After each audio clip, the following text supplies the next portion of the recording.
Assalamu alaikum students. I am Sayyid Irfan Ali Shah and you are watching my YouTube channel Instant Physics Study.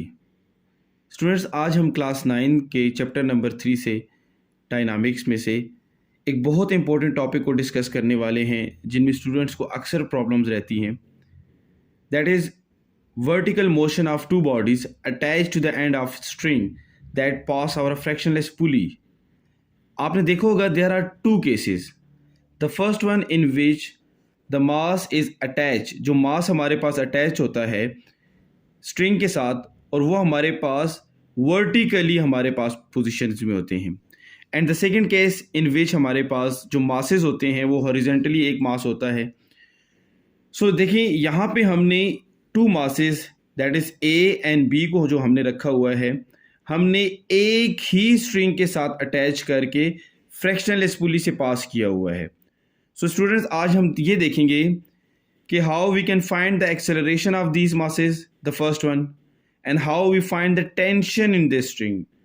आपको paper में questions आ सकते हैं, SLO base पे भी आ सकता है और उससे नॉर्मली भी हमारे पास क्वेश्चन आ सकता है कि find the acceleration and tension of two bodies which are attached to a string and passing over a frictionless pulley. ये क्वेश्चन भी आ सकता है. क्वेश्चन ये भी आ सकता है कि राइट द एडवर्ड्स मशीन हमारे पास एंड इट्स फंक्शन. ठीक है ना. एडवर्ड मशीन हमारे पास क्या होती है? एडवर्ड मशीन इसी सेटअप को जिसमें हमारे पास मासेस अटैच होते हैं एक दूसरे से और वो एक फ्रैक्शनलेस पुली से पास होते हैं, हम उसको एडवर्ड मशीन भी बोलते हैं. सो स्टूडेंट्स स्टार्ट लेते हैं अपने टॉपिक का कि हमने इसको लिखना कैसे है, स्टार्ट कैसे लेना है.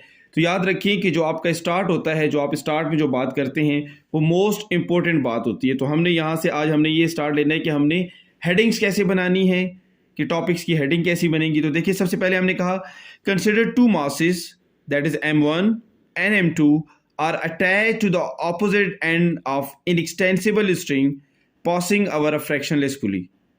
देखिए consider हमारे पास two masses M1 and M2 that are attached to the opposite end of inextensible string passing over a fractionless pulley. So सबसे पहले मैं जो अभी हेडिंग देने वाला हूँ तो वो है that is conditions. अब देखिए हमारे पास कि इसकी conditions क्या होती हैं. तो फर्स्ट ऑफ ऑल देखिए मैंने हेडिंग दी कंडीशंस. स्टूडेंट्स अगर आप वहां पे कंडीशंस की हेडिंग दे देते हैं तो ये आपका जो टॉपिक होता है वो मोर इंटरेस्टिंग बन जाता है. देखें कैसे आप लोगों ने कैसे लिखना है. पहली जो मेरे पास कंडीशन है that is M1 must be greater than M2. अगर आप इसको एज ए सेंटेंस लिखें तो ज़्यादा अच्छी बात है. आप लिख दें M1 is greater than M2. Number second देखिए जो हमारे पास कंडीशन है that is using inextensible string. Using inextensible string. याद रखें कि आप लोग जो भी यहाँ पे धागा यूज कर रहे हैं, लेट सपोज कोई भी चीज यूज कर रहे हैं तो वो इनएक्सटेंसिबल हो, मीन उसमें खिंचाव ना, वो खिंचे ना, इनएक्सटेंसिबल हो. लंबाई हमारे पास जो लेंथ है वो इंक्रीज ना हो. मास की हमारे पास वेट की वजह से जब डाउनवर्ड आए तो उसकी लेंथ हमारे पास इंक्रीज ना हो. एंड नंबर थर्ड जो हमारे पास कंडीशन है वो कौन सी है? दैट इज फ्रैक्शनलेस पुली. याद रखें आप जो पुली को यूज कर रहे हैं वो लाजमी फ्रैक्शनलेस होनी चाहिए. तो हमारे पास जो थर्ड हमारे पास जो हेडिंग हो गई है या थर्ड जो हमारे पास कंडीशन होगी दैट इज हमारे पास फ्रैक्शनलेस पुली. सो स्टूडेंट्स आप इसको एज ए सेंटेंस भी लिख सकते हैं कि M1 must be greater than M2. Number second using inextensible string and the third one that is using frictionless pulley. ये तीन हमारे पास जो है तो मेन बातें हैं जो कि आपने एज ए कंडीशन में लिखनी है. ठीक है ना. ओके स्टूडेंट्स अब हमने ये देखना है कि हमारे पास मैथमेटिकल फॉर्म जो हम एक्सेलरेशन करेंगे वो कैसे करेंगे. तो देखिए यहां पे मैंने यूं हेडिंग दे दी फॉर एक्सेलरेशन ए. यहां पे देखिए मैं जो हेडिंग दे रहा हूं दैट इज हमारे पास एक्सेलरेशन ए के लिए. फॉर एक्सेलरेशन ए मैंने यहां पे पहली जो हेडिंग दे दी है दैट इज हमारे पास एक्सेलरेशन ए. ठीक है ना. ओके स्टूडेंट्स, जब हमने ये हेडिंग दे दी कि हमारे पास एक्सेलरेशन ए हमारे पास, हम कैसे फाइंड आउट करते हैं, तो मैं अभी आपको एक चीज समझाऊंगा कि आपके पास जब एक्सेलरेशन ए आप फाइंड करेंगे तो उससे पहले आपको ये पता होना चाहिए। ये देखिए स्टूडेंट्स, यहाँ पे इस तरफ मेरे पास कि ये जो मेरे पास साइड है, ये जो साइड है इसको हमने ए का नाम दिया हुआ है। यहाँ पे जितनी भी फोर्सेज आती हैं वो हमारे पास फोर्सेज 1 में जाएंगी। एंड ये जो साइड हमारे पास है, ये जो साइड सारी आती है, दैट इज फोर्स 2। ये देखिए मेरे पास सेकंड फोर्सेज आ गई है।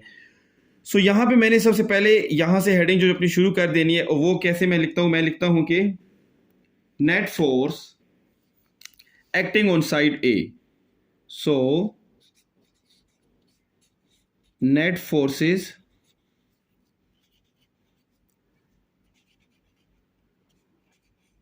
Acting on side A. Side A पे हमारे पास कौन कौन सी हमारे पास फोर्स जो है तो वो एक्ट कर रही है। ओके स्टूडेंट्स, देखिए यहाँ पे हमने डायग्राम में अभी जो हम बात डिस्कस कर रहे थे कि जब ये वाला हमारे पास जो M1 है वो डाउनवर्ड आएगा तो डेफिनेटली हमारे पास जो मास B होता है वो अपवर्ड जाएगा। याद रखें, जब भी वेट डाउनवर्ड आता है तो हम उसको पॉजिटिव कंसिडर करते हैं, लेकिन जब भी हमारे पास कोई मास या वेट हमारे पास अबव जा रहा होता है तो हम उसको नेगेटिव कंसिडर करते हैं। क्या करते हैं? Negative consider. सो यहाँ से देखें, अच्छा ये मेरे पास यहाँ पे वेट जो होगा वो पॉजिटिव हो गया, ठीक है। यहाँ पे वेट को हमने नेगेटिव कंसिडर करिए क्योंकि अबव जा रहा है, ड्यू टू ग्रेविटी से अबव जाने वाली चीज़ को हम क्या लेते हैं? नेगेटिव लेते हैं। यहाँ पे जब वेट डाउनवर्ड आ रहा था तो टेंशन उसको रोकती है, ठीक है ना, उसकी मोशन को टेंशन जो होती है वो रोकती है। लेकिन असल में ये दोनों मास एक ही स्ट्रिंग से अटैच हैं, सो दोनों में टेंशन की वैल्यू हमारे पास यहाँ पे जो होती है वो सेम रहेगी। Due to this same value हमारे पास यहाँ पे टेंशन इस वेट को अबव लेकर जाएगी। सो आपको ये जब समझ आ गई, अब देखिए यहाँ से मैंने क्या लिखना है कि net forces acting on side A, तो आपने यूं लिख देना होता है कि F1 is equal to W1 minus T. अच्छा स्टूडेंट, मैंने F1 is equal to W1 minus T क्यों लिखा है इस तरह? बिकॉज असल में यहाँ पे वेट जो है वो पॉजिटिव है और टेंशन हमारे पास अपोजिट डायरेक्शन की वजह से हमारे पास क्या हो जाती है? नेगेटिव हो जाती है। सो अब देखें, एज फ्रॉम न्यूटन्स लॉ हमारे पास सेकंड, तो मैं इसको यहाँ पे लिख सकता हूँ कि F is equal to M A. तो ये देखिए मैंने M A is equal to, and W हमारे पास क्या होता है? M G minus T. ये देखिए मैंने यहां पे ये लिख दिया। अब क्योंकि हमारे पास ये फोर्स 1 है तो मैं यहां पे M1 लिख देता हूं इस तरफ के लिए, और इस तरफ देखिए हमारे पास ये M1 हो गया। So this is equation number first. ये आपकी इक्वेशन नंबर फर्स्ट हो गई है। ओके नाउ, अब मैंने सेकंड जो हेडिंग देनी है वो मेरी क्या है कि net force acting on side B, ठीक है। तो देखें अच्छा कि नेट फोर्स, हम ट्राई टू दिस कि हमारे पास ये हेडिंग्स क्लियर हों। नेट फोर्स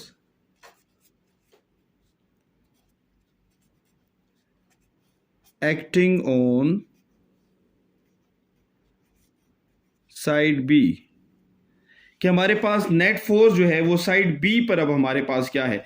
तो देखिए यहां पे मेरे पास जो था, अगर हम डायग्राम को अगेन जरा स्टडी करते हैं तो हमने डायग्राम में भी क्या बात की थी कि जो वेट था वो अपवर्ड जा रहा था टेंशन की वजह से। तो टेंशन वर्ड रन कर रही है, सो हम यूं लिख देते हैं यहां पे कि F2 is equal to minus W2 plus T. Because weight above जा रहा है तो वो हमारे पास नेगेटिव कंसिडर किया जाता है, और टेंशन वर्ड रन कर रही है, सो इसको हमने पॉजिटिव लिख दिया। Now again from Newton second law of motion, F2, तो ये देखिए मेरे पास M2A हो जाएगा, एंड माइनस W2 है तो हमारे पास M2G हो जाता है, और प्लस टी अपनी जगह पे आ गया। Now this is equation number second. ये हमारे पास 2 इक्वेशन बन गई है।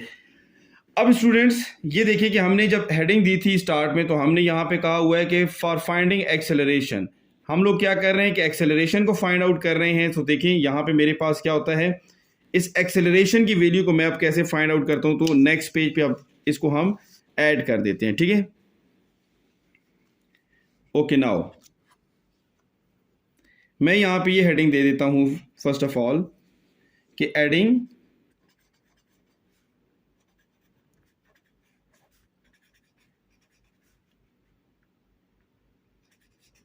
Equation 1 and 2। जो अभी आपने इक्वेशंस बनाई है उनको आपने क्या कर देना है, ऐड कर देना। तो देखिए मेरे पास m जो इक्वेशन 1 थी वो क्या थी हमारे पास, that is m1a is equal to m1g minus T. And equation second हमारे पास जो थी that is m2a is equal to minus m2g plus T. So student देखिए मैंने दोनों इक्वेशन लिख दी हैं। अब मेरे पास अगर आप देखें तो माइनस टी और प्लस टी आपस में क्या हो जाएंगे, कैंसिल आउट हो जाते हैं। तो जब ये कैंसिल आउट हो जाएंगे तो सेकंड साइड पे हमारे पास जो इनका सम बनता है वो इस तरह कुछ बनता है कि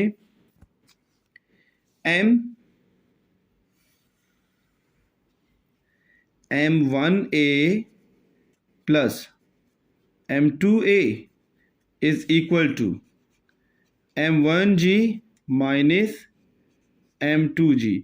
यहां पे देखिए आपने अब क्या कर लेना है कि a को हमारे पास कॉमन कर लेना है। तो मेरे पास आता है कि m1 प्लस m2 a आ गया इज इक्वल टू, इधर भी देखिए मेरे पास g कॉमन है तो मैंने लिख दिया m1 माइनस m2 और ये देखिए मैंने g को कॉमन कर लिया। हम एक्सेलरेशन a फाइंड आउट कर रहे हैं तो हमने यहां पे कैसे लिख देना है, एक्सेलरेशन a हमारे पास हो जाता है कि a is equal to m1 minus m2।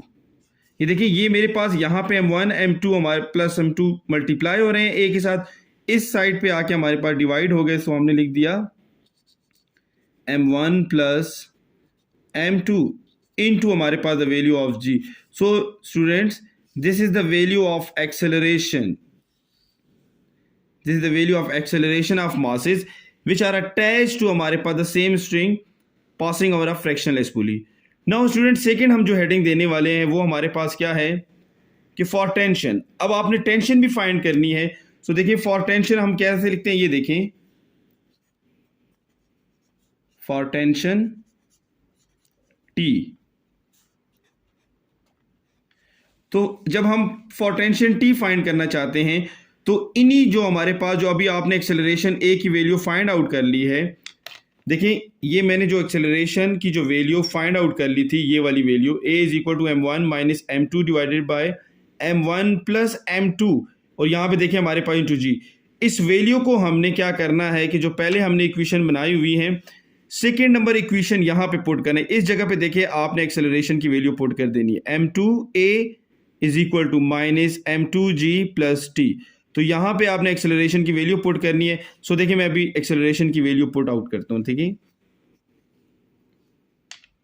Okay so देखिए यहां पे मैंने लिख दिया कि m2 और a की वैल्यू मैंने लिख दी m1 minus m2 divided by m1 plus m2 into g is equal to minus m2g plus T. Equation number second में मैंने ये वैल्यू पुट कर दी है स्टूडेंट्स। इक्वेशन नंबर सेकेंड में यहां पे एक्सेलरेशन की वैल्यू मैंने पुट कर दी, बाकी इक्वेशन मेरे पास एज इट इज ये आ गई है। अब स्टूडेंट्स यहां पे आपने एक बहुत इंपॉर्टेंट बात को समझना है। देखिए यहां पे मेरे पास m2 और g आपस में मल्टीप्लाई हो रहे हैं और अगर मैं माइनस m2g को इस तरफ लेकर आता हूं तो मेरे पास प्लस हो जाएगी। सो ये दोनों मैंने एक ही स्टेप में लिखने हैं। तो देखिए दोनों को मैंने एक ही स्टेप में कैसे लिख देना है, यूं इस तरह के m2g into m1 minus m2 divided by m1 plus m2 और देखें इक्वल की इस तरफ आके हमारे पास ये प्लस हो जाता है कि m2g is equal to T. Okay student देखिए मैंने इस वैल्यू को इस तरफ ला के लिख दिया है। देखिए वैल्यू मेरे पास उस तरफ माइनस में थी तो इस तरफ आके देखिए मेरे पास प्लस में हो गई है। ये g और m2 मेरे पास मल्टीप्लाई में थे, इनको मैंने कंबाइनली यहाँ पे लिख दिए। नाउ इन दिस इक्वेशन हमारे पास अब जरा आप देखें तो m2g यहाँ पे और m2g यहाँ पे कॉमन है। ये मेरे पास सारा हमारे पास कंसिडर 1 ही होता है, और ये देखिए मेरे पास सेकंड हमारे पास इक्वेशन। सो मैंने इसमें से m2g को कॉमन करना है, तो देखें m2g को जब आप कॉमन करते हैं तो इन साइड मेरे पास m1 minus m2 divided by m1 plus m2, और यहां से जब ये मेरे पास कॉमन हो जाता है तो सिर्फ only 1 is equal to t। Okay students, अब देखिए ज़रा से, यहां से जब m2g कॉमन हो गया, यहां पे हमने बाहर लिख दिया, तो इसकी जगह यहां पे सिर्फ ओनली 1 आ जाएगा, ठीक है। वाइल यहाँ पे m1 minus m2 divide by m1 plus m2 रह गया हमारे पास, ठीक है। नाउ अब यहाँ पे इसके नीचे देखिए हमारे पास डिनोमिनेटर में 1 तो होता है, सो हमने एलसीएम जब लेना है तो देखिए मेरे पास एलसीएम कैसे हम लेते हैं कि m2g, और यहाँ पे देखिए मैंने एलसीएम में m1 प्लस m2 को लिख दिया है। सो यहाँ पे देखिए m1 प्लस m2 एलसीएम के साथ कैंसिल हो जाएगा, तो ऊपर मेरे पास वैल्यू आती है m1 माइनस m2 प्लस, यहाँ पे देखिए नीचे हमारे पास जो डिनोमिनेटर है 1 ही है, सो वो एलसीएम से मल्टीप्लाई होके वही वैल्यू आ जाती है कि m1 plus m2 is equal to t। Okay students, यहाँ पे अब देखिए हमारे पास 2 वैल्यूज कैंसिल हो जाती है, that is m2 and m2, ये कैंसिल हो गए। m1 और m1 हमारे पास 2m1 बन जाता है। जैसे देखिए मैं अभी लिख रहा हूं, आप लिख लीजिए m2g, इधर देखिए मेरे पास ये बन जाता है 2m1 divided by m1 plus m2 is equal to t, या मैं इस वैल्यू को यूं लिख सकता हूं कि t इज इक्वल टू, ये देखिए मेरे पास अबव जो वैल्यू है ये सारी वैल्यू आपस में मल्टीप्लाई हो रही है, तो जब मल्टीप्लाई हो रही है तो इसको आप यूं भी लिख सकते हैं कि 2m1 m2 divided by m1 plus m2 into g, and this is the value of tension. ये फार्मूला आपने फाइंड आउट कर लिया है to finding the tension in the string in which 2 masses passing over a fractionless pulley with inextensible string। So students, आपने देखा है कि मैंने आज के लेक्चर में पैरेलल हमारे पास जो वर्टिकल पोजीशन में जो हमारे पास था वो हमने 2 masses को क्या कर लिया है, प्रूफ कर लिया है, उनकी टेंशन, उसका एक्सेलरेशन, ये हमने सब कुछ प्रूफ कर डाला है, ठीक है। सो स्टूडेंट्स, आप देखें again vertical motion of 2 bodies जो हमने यहाँ पे रखी थी, ठीक है ना। यहाँ पे 2 बॉडीज हमारे पास थी जिसको हमने एक फ्रैक्शनलेस पुली से पास किया था, उसका इनएक्सटेंसिबल स्ट्रिंग से पास होने के बाद हमने सारी चीज़ें फाइंड आउट कर ली। उसमें मैंने आपके लिए कंडीशंस की हेडिंग दी, फॉर एक्सेलरेशन की दी heading, net force acting on side A and net force acting on side B, ये सारी हेडिंग्स मैंने आप लोगों के लिए दी हैं। सो स्टूडेंट, इन्हीं टॉपिक्स के अगर आप लोगों को नोट्स चाहिए तो हमारा जो पेज है इंस्टाग्राम पे shah.coaching academy को आप फॉलो करें, वहाँ पे आपको ये नोट्स अवेलेबल होंगे, आप ये नोट्स भी वहाँ से ले सकते हैं। मज़ीद वीडियोज़ देखने के लिए हमारा चैनल सब्सक्राइब करना ना भूलें लाजमी, और बेल का आइकन प्रेस कर दें ताकि आपको नोटिफिकेशन न्यू वीडियोज़ की आती रही। Thank you so much. So students, आज के इस लेक्चर में हमने vertical motion of 2 bodies that is attached to the end of a string that passing over a frictionless pulley को हमने डिस्कस किया है, जिसमें हमने कंडीशंस स्टडी की है, एक्सेलरेशन फाइंड आउट किया है और टेंशन फाइंड आउट की है। स्टूडेंट्स, आपको आज के लेक्चर की ये नोट्स shah.coaching academy का इंस्टाग्राम पेज है, वहाँ पे आपको मिल जाएंगे। इंस्टाग्राम पेज हमारा है shah.coaching academy, वहाँ से आप लोग ये नोट्स हासिल कर सकते हैं। मज़ीद वीडियो देखने के लिए हमारा चैनल सब्सक्राइब करना ना भूलें और बेल का आइकन प्रेस कर दें ताकि न्यू वीडियोज़ की नोटिफिकेशन आपको आती रहे। Thank you.